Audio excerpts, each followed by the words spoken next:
Сәлем достар, каналыма қош келдіңіз.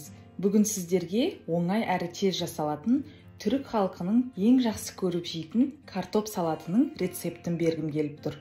Бұл салат үшін бізге 6-7 картоп, 1 сәбіз, аз ғана петрушка, 1 лимон керек.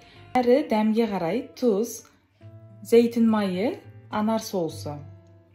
Картоптарды қайнатып, ашып, турап аламыз.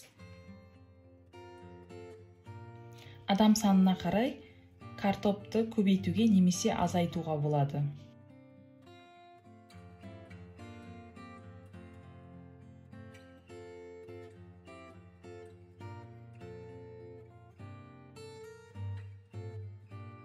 Петрушкаларды жуып, турап, картопқа қосамыз.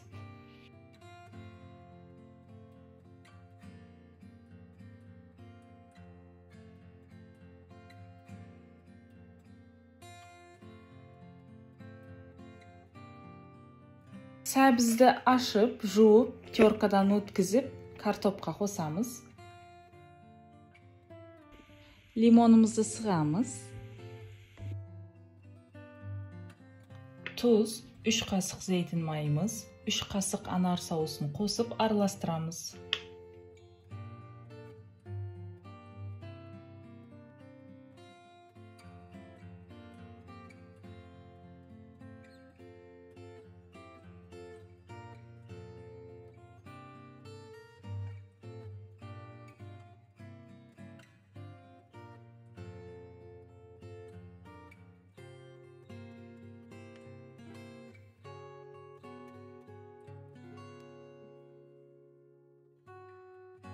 Салатымыз дайын.